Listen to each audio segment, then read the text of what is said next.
this Christian life. I am very happy to be a Christian. I don't want to be out from Christian life. I want to be in the full of Jesus and in Christian life. That is very important in our community. We enjoy living as Christians because it has helped us in many ways. One, it teaches us about how to care our body, and it teaches us about the second coming of Christ, and it teaches us how to live with others peacefully.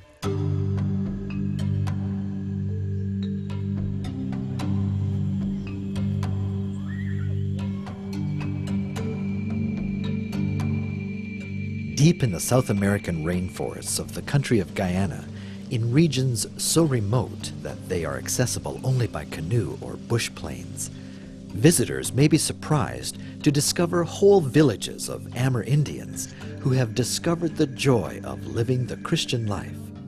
Melt the clouds of sin and sadness, drive the dark of doubt away. How they came to know about Christ is a dramatic fulfillment of the prophecy of Joel, when he said that in those days your old men shall dream dreams. Many years ago, before I was born, one of the elders of our village had a dream. In that dream, a being full of light told the elder about the creation of the world, about the Sabbath day, about the plan of salvation, and the second coming of Jesus.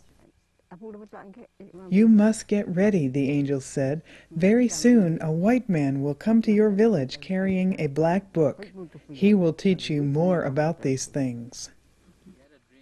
He saw a man in a vision, a white man with the black book in his hand. And he told the people about what he saw in a vision. And not too long, the minister, his name is Elder Davis, came to Montaraima with his black book. And when he came, he didn't understand their reaction because they were jumping and laughing and singing and shouting. And finally they told him the dream.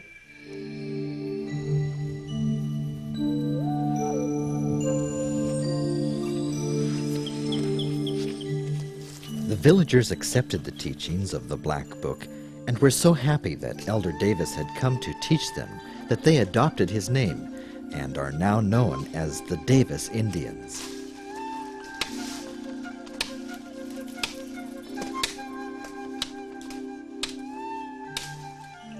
Since that time, other missionaries have also worked among the Davis Indians. But in the late 1960s, a new communistic-style government took power in Guyana, and the missionaries had to leave.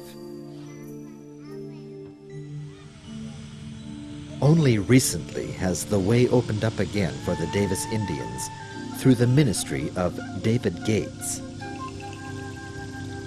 Early in life, I became aware that God had something special for me. I was born with intestinal atresia, which means the intestines were in pieces. There was no longitudinal nerve, there was no peristalsis.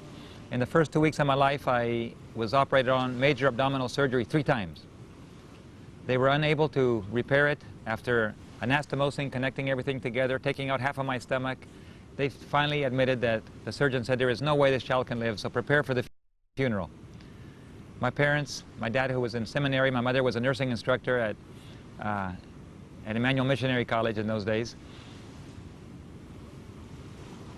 had me anointed, and immediately my whole abdomen flipped around. All the intestines fell into the right place. Nerves that I didn't have when I was born began functioning, and I've had normal digestion all my life. So I became aware early in life that God had separated me for something special. As the years progressed, my parents raised me in Bolivia, myself and my 2 brothers and 1 sister, in the jungles. I developed an enjoyment for mission aviation, for missionary work. After 10 years in Bolivia, we returned back to the U.S.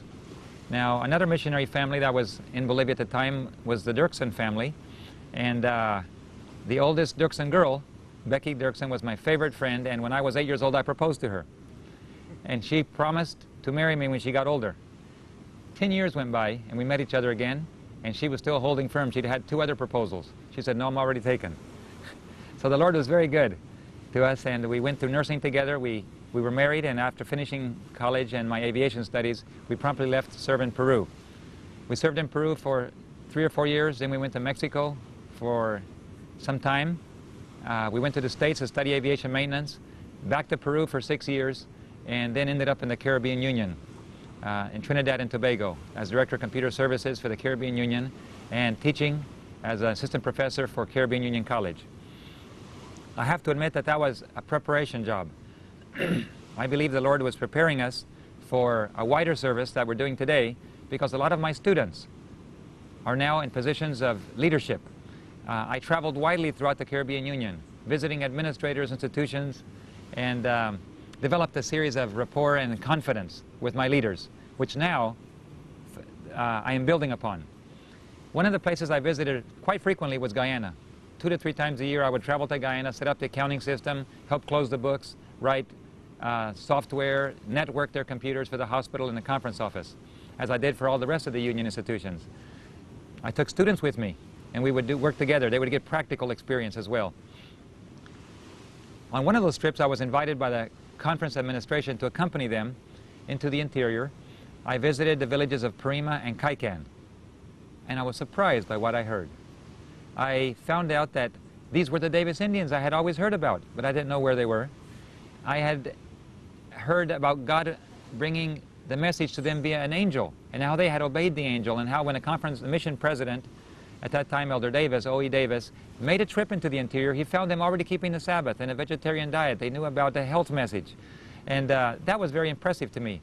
And as I heard them appeal for a missionary, for 30 years they had not had a missionary in Kaikan, and they invited me. I fell in love with that invitation. I went home to Trinidad and told my wife, and she immediately wanted to go too. We were getting ready after 16 years of overseas service to take a permanent return. Our children were about ready for college, and we were planning to go home anyhow. So I discussed it with my union administration, my college administration, and the conference in Guyana, and they agreed that it would be a good idea. They had no budget for it, but it would be a good idea to be able to open up the work in that interior again. So we requested a permanent return, but instead of going home to the States, we took the whole family, all our children, all 5 kids, and we moved into 200 miles into the jungles of Guyana. It was a scary experience, I can tell you. I felt like I had jumped off of a cliff because we were not receiving paychecks anymore. And we wanted to experience what George Mueller, what Hudson Taylor had experienced. God providing. We would not raise funds, we would just work, and if we went hungry, we would go home, if God was unable to take care of our needs. Well, the 1 year that we dedicated to do that has now stretched into 4 years, and God has been faithful. One of Hudson Taylor's favorite memory verses and promises is 1 Thessalonians 5:24. He who has called you is faithful, and he will do it. And we have certainly found that to be true. We started out living on the food that the people brought us. My brother and sister-in-law came to join us. They are also, both are registered nurses. And my in-laws came for a short period also. And we had a family project going there, but all the food that we had no income at all. Kept coming in. People would bring cassava, bananas, and all the vegetables they could, different types of roots and so on, and we were able to live that way. But then it was time to buy medicines. What to do about medicines? That cost cash. So we took our small amount of savings and invested it to buy medicines.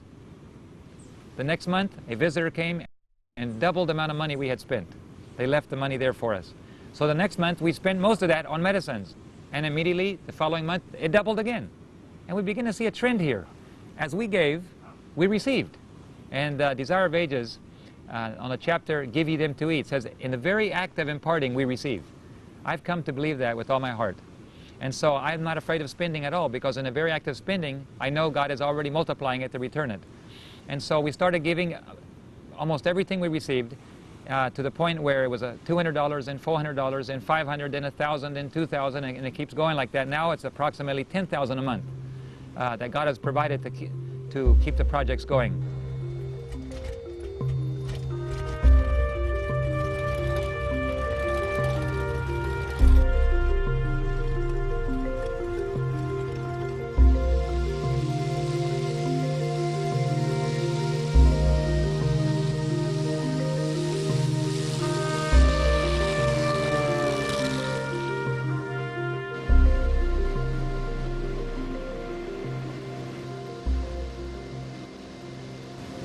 One of the difficult points about Guyana is its isolated areas.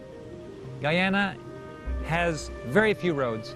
Its rivers are filled with rapids and with waterfalls. So you can't really navigate very far by water. And you have these high mountains that look kind of like Monument Valley, little mountains sticking straight up all over the place, separating big canyons and rivers and so on, and little villages tucked down inside the canyons. The rivers that wind through these canyons are filled with little villages, very tight runways, and it takes a specialized aircraft prepared for bush flying with a big engine and a special wing to be able to land on these short strips. It's hazardous flying. It's certainly not for novice or new pilots. But God has been very kind to us, and He's allowed us to reach a lot of these villages, and the word has spread throughout all of Guyana. It's the only aviation program in the country that is not a non-commercial basis. So we're left with 400 miles wide and 700 miles deep of basically unreachable area except by foot, which is extremely hazardous, or by airplane. There are probably at least 70 villages in Guyana's interior that can only be reached by an airplane. Medical care, education is very difficult to achieve. When we made the decision to buy an aircraft that could fly over those mountains and canyons and 200 miles of solid jungle to be able to reach one little village, the impact is tremendous. We go in when they call for help, for emergencies. I'm a registered nurse, so I provide primary care, emergency care, then I fly them to the government hospital. We bring them back after they're better, after they've received medical care.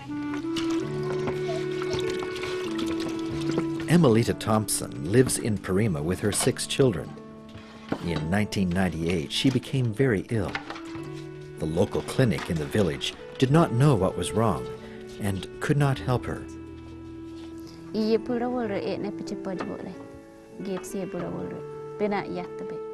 Elder Gates examined me and determined that I had appendicitis. He took me in his plane to the emergency room at the hospital in Georgetown and worked very hard to help me. He saved my life.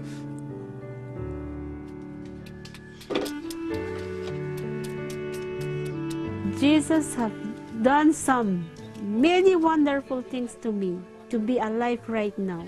I cannot get up, I couldn't eat, I leave all my food, I couldn't drink, I didn't want to drink, or I didn't want to take nothing. During that time, Brother Gates came over, and I went to talk with him, see if he can help us out to Georgetown. So immediately he said, bring her across, and then we'll fly tomorrow. I told him that we don't have any money. He said he will help us. And he even told me that I have to go to accompany her. I couldn't walk. He had to carry me in the wheelbarrow. They had to fetch me out like a small child and put me in the plane. And there I was. And we left early in the morning to Georgetown. And there, the doctor worked to see the condition of my wife. And even though she was very serious, about to die, they helped her. And whatever need we were in need of, Brother Gates assisted us. So we are very much thankful for Brother Gates, the service that he is doing. I'm very happy for Gates, who really take interest over me, to take me to the hospital. And that is why right now I am alive. And I say thank you to God to send a man like Elder Gates to help Amerindians in this community. So I say thank you for that. The doors are open. Once you provide medical work, we don't ask any questions. What denomination, what religion you belong to. We just provide the medical care. If there are religious leaders in the community, we invite them to have a word of prayer for the patient. And that builds confidence. It breaks down prejudice. As soon as we ask permission to bring in our Bible workers, they immediately say yes, no problem. You love us so much, we would love you. And it's been a tremendous result. One of the things that, of course, we really depend upon is the development and education of local native workers. That's why we built our school. The secondary industrial school at Parima, the Davis Indian Industrial College, has been functioning for 2 years. We're now in our 3rd year. And one of the most exciting events that I'm just so thrilled about is the idea of a Bible worker training school. We are now in our 2nd batch of training Bible workers where people, mature students, some married couples, come in and train for 6 months. They go through all the Bible doctrines. They go through training methods. They go through witnessing, personal witnessing methods. And then they go as volunteer missionaries, credentialed by the conference office, into these areas. Stipends are given to them through the conference from donated funds. And they go out working under the regular Bible workers into completely unentered villages. And since they're Amerindian themselves, it doesn't take a special government permit to live among the Indians. They are qualified as native workers to live in any village they want. So they go to these villages, they will live there, and imagine this scenario. You give them a radio. You give them basic health care training so they can deal with emergencies. And you tell them, anytime you have an emergency, give us a call on the radio, and the airplane will come. So here you have this simple, humble, native Bible worker. He comes into a village, has no Adventist work in it. He begins to give teaching, health care, and as soon as there's an emergency, he calls on the radio, and he calls for the airplane. Immediately, the airplane leaves and arrives at that village to take care of that patient. Can you imagine the influence that one person will have? Only the rich people can afford that. And so this one person, who's the Bible worker, suddenly becomes the main center of attention for the village, and they depend and love that person because of what he can do. That builds the influence of the work as well. So it is no wonder that the church is growing so much. Training, the secret is training native Bible workers and healthcare workers. We teach them everything: gardening, first aid, health. I'm going heavy on the sanctuary services and the plan of salvation, Bible doctrines, evangelism, giving them practical instruction in going out and doing visitation, holding evangelistic meetings, and things like this. First course, we had 9 people. 7 of them are out in the villages teaching the people. And we're thrilled because the response of the villages is magnificent. A very vital link, which I really have been grateful for, is ADRA. ADRA asked me about 3 years ago to become the ADRA director for Guyana.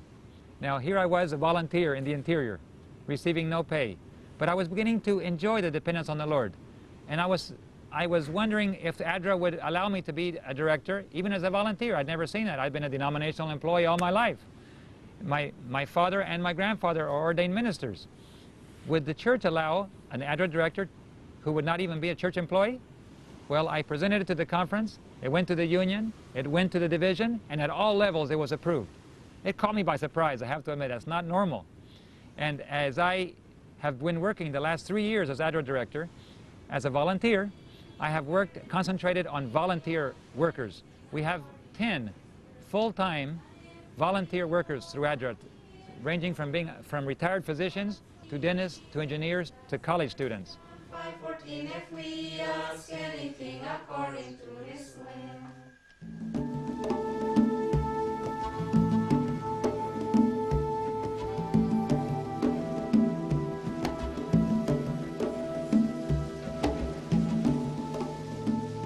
It was definitely the Holy Spirit, because I needed to recommit my life to the Lord. And I asked Him, if I were to give a year volunteer service anywhere, where would you send me? And through many different things, I ended up here in Guyana. Now I'm the acting principal of DIIC. DIIC stands for Davis Indian Industrial College.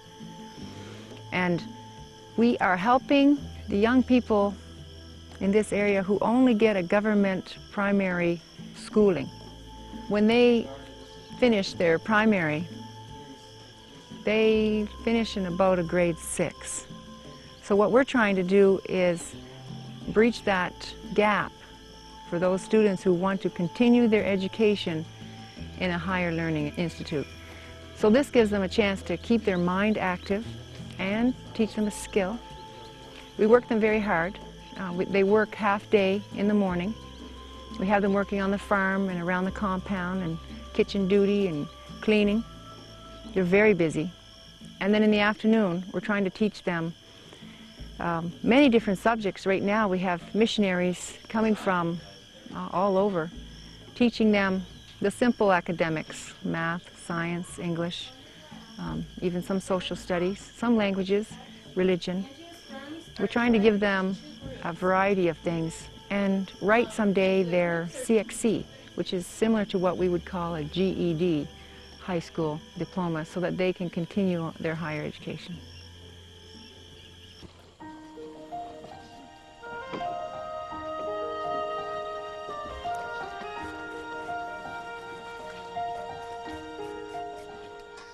One of our strengths in this Adra volunteer program is student missionaries. There's something about living on the front lines and trusting God for the very food that you eat that changes your life. Southern Adventist University has been the one institution that has taken on this project with enthusiasm. Last year they sent 5. This year we have 6. But I got a feeling that very soon we'll be having 10. But that's only one educational institution. What about other colleges and universities? The student missionary program is a very important program, and I want to appeal. Perhaps you, as a college student, watching today, would be interested in serving as a student missionary. If you have that opportunity, and if God calls you, choose some place in the world. It doesn't have to be Guyana. Maybe it can be Africa, Europe, Asia, but wherever it is, take the advantage to become a student missionary for 1 year. Change the world. Take the risk. Launch out and do the unheard of. That's where all the fun is. That's where all the reward is. Job satisfaction is the highest among our group. We have a very wonderful team of missionaries. Very close, very spiritual. We want the best of the best. God's work deserves the best. If you feel called to do that, and you know God is stirring your heart to do that, I would like to invite you to be a student missionary. If you're a student, if you're already a professional, take some time out from your busy work. You don't have to be retired. Just set aside some of your business interests, if you can, and take 3 or 4 months, maybe even a month. If you're already retired or you have some time, you're your own boss, you would like to take more time, come for a year. Offer your skills. Every profession can be of use. There's a place for you in God's front line. The weather, you're in control of the weather. We ask you to work it out so that we can accomplish all the difficult work that we have to do today.